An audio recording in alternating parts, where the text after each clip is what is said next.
Transformation, बोले तो रूपांतरण।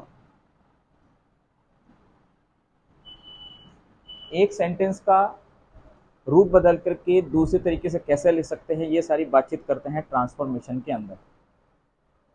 कल की बात को मिलाकर के कितने टॉपिक हो गए? 5 हो गए ना।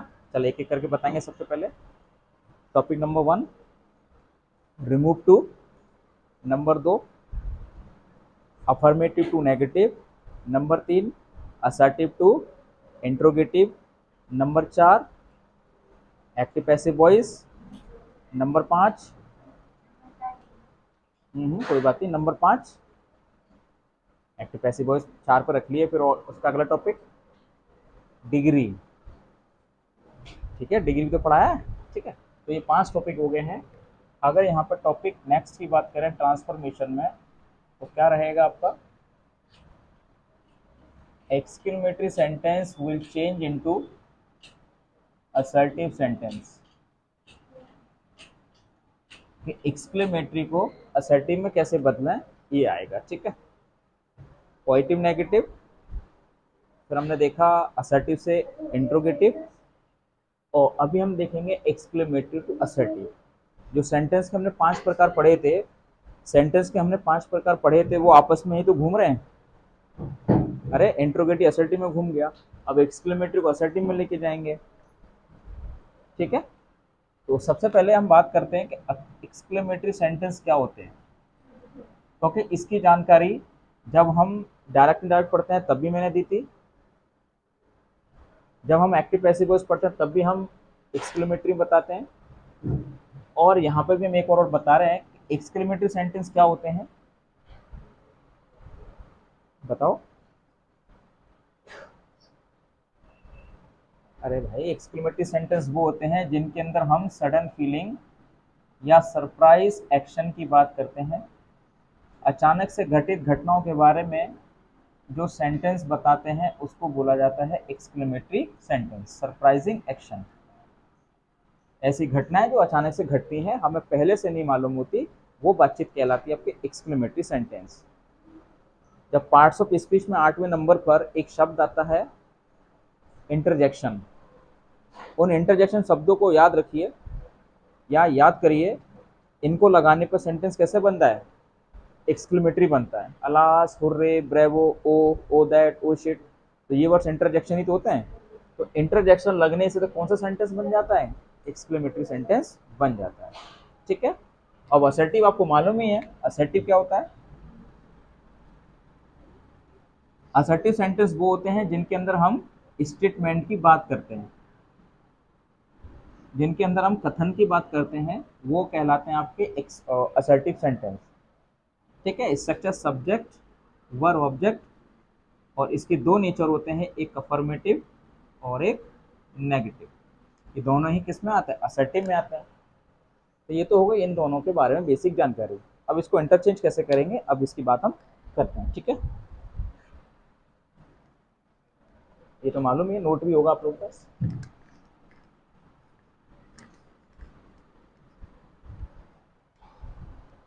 देखिए, पॉइंट नंबर फर्स्ट,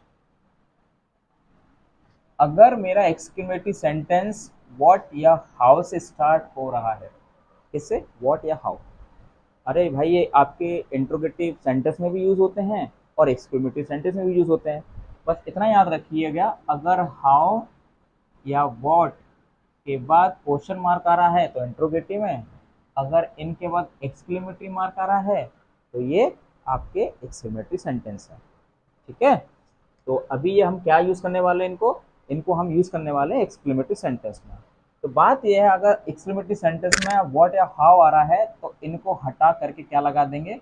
वेरी का प्रयोग करते हैं, क्योंकि व्हाट या हाउ का मतलब यहाँ पर होता है बहुत।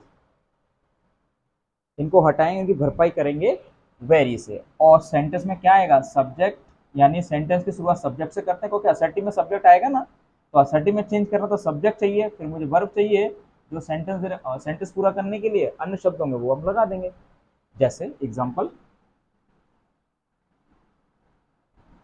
What a nice watch it is.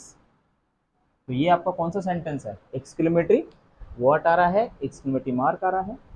तो जब असर्टिव में चेंज करेंगे तो सबसे पहले मुझे सब्जेक्ट चाहिए बच्चों। तो सब्जेक्ट मैंने क्या ले लिया है यहाँ, इट। इट के बाद मेरा क्या आ जाएगा, सब्जेक्ट इज। उसके बाद मुझे क्या चाहिए, एडजेक्टिव। एडजेक्टिव मेरा नाइस है, तो लेकिन इससे पहले वर्ड लग रहा है, तो वर्ड को हटा क्या लगेंगे, it is a very nice watch. तो ये बन गया आपका असर्ट एक्सक्लेमेटरी से असर्टिव सेंटेंस। सिंपली मैंने वर्ड को हटाया और वेरी लगाया, ठीक है। एक एग्जांपल और, how nice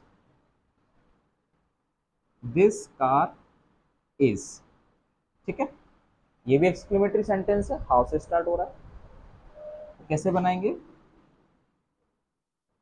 this car is very nice. तो इस तरीके से आपका बन गया एक्सक्लेमेटरी से असर्टिव सेंटेंस। पहला पॉइंट क्लियर है, नोट कर लीजिए पहले, फिर इसके बाद दूसरा पॉइंट बताता हूँ।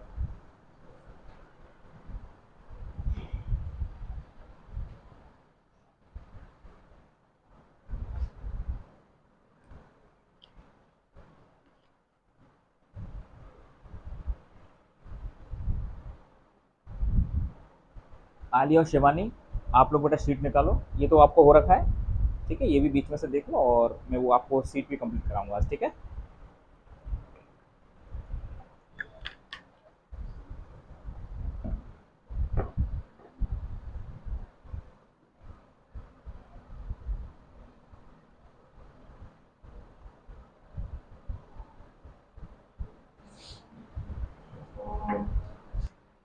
छुट्टी मत किया करो, छुट्टी का कोई इलाज नहीं है।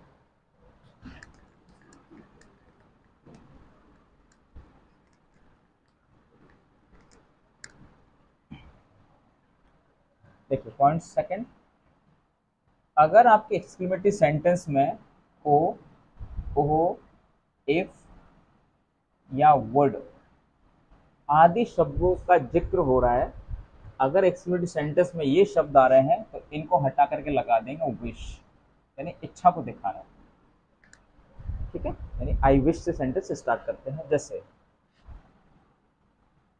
ओ आई वुड बी देयर, काश वह वहां पर होता। तो इसको हम रिमूव कर देंगे, तो क्या लगाओगे, आई विश दैट। ओके, ये सेंटेंस एक हो गया। तो दूसरा सेंटेंस को जोड़ने के लिए मैंने दैट लगाया, पर एज इट इज इसको कॉपी कर दीजिए, आई वुड बी देयर।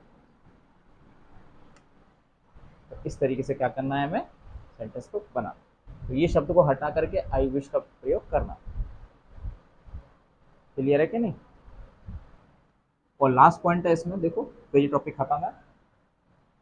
अगर आपके एक्सक्लेमेटरी सेंटेंस में अलास आ रहा है तो लगाएंगे it is a matter of, it is a matter of sorrow, क्योंकि अलास किसको दिखा रहा है, सौरों को दिखा रहा है। अगर यहाँ पे आ रहा होता हुर्रा, तो क्या लगाते बच्चों, it is a matter of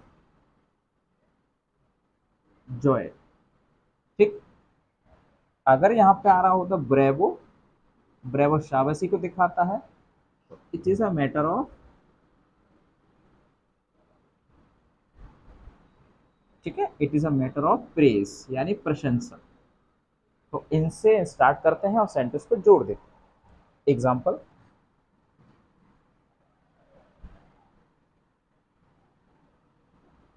alas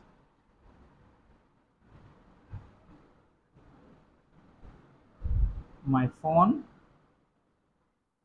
has broken, ठीक है। Alas my phone has broken, तो क्या करोगे, इसको हटा करके it is a matter of Joy या सौरो, सौरो लगाएंगे, दुख की बात है ना भाई, नुकसान हुआ है। दैट लगाएंगे, अब दैट क्यों, क्योंकि मुझे दूसरा सेंटेंस लगाना है, ठीक है। कंजंक्शन जोड़ने का काम करता है ना, तो दैट पे क्या लगाओगे, जिस सेंटेंस कम, ठीक है, कॉपी कर देंगे। My phone has broken. इस तरीके से आपका बन जाता है एक्सक्लेमेटरी टू असर्टिव सेंटेंस। तो यही आपको 3 बातें याद रखनी है। उसके बाद कोई भी सेंटेंस ऐसा नहीं है एक्सक्लेमेटरी का कि असर्टिव में बनने से रुके। ठीक है, मैं सेंटेंस दे रहा हूं, लिखेंगे।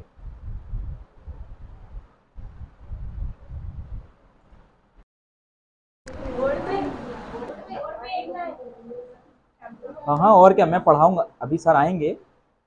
ठीक है, तो मैं बोर्ड पर समझना है। ठीक है, अभी वो वाली वो चीज़ क्या होगी, वो शॉर्ट में डालेंगे, जैसे कि बनाते हुए आप भी मेहनत कर रहे हैं और मैं भी दिलदारी कर रहा हूँ, है ना। तो इस तरीके से देखिए बेटा, चलो अभी जो मैंने तीनों पॉइंट बताए थे व्हाट या हाउ वाले, और नंबर 2 बताया था मैंने ओ दैट वुड।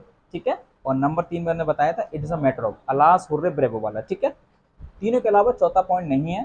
चलो, सबसे पहला how lovely the rose is, तो बनाएंगे the rose is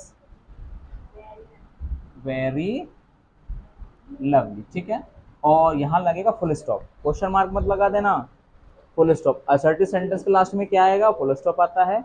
exclamatory sentence में क्या आएगा, एक्सक्लेमेशन मार्क आएगा, और इंट्रोगेटिव सेंटेंस में क्वेश्चन मार्क आएगा। 10th क्लास में पंक्चुएशन पढ़ा था ना, अलग से 2 नंबर मिलते थे, नहीं केवल पंक्चुएशन के। चलिए नेक्स्ट देखेंगे, alas he is no more. तो बेटा अलास आता है तो क्या लगाते हैं, it is a matter of, किस चीज का मामला है, it is a matter of sorrow that. ठीक है, अब इस सेंटेंस को कॉपी कर देंगे, that he is no more. ठीक है, अगला देखेंगे, how warm your hands are.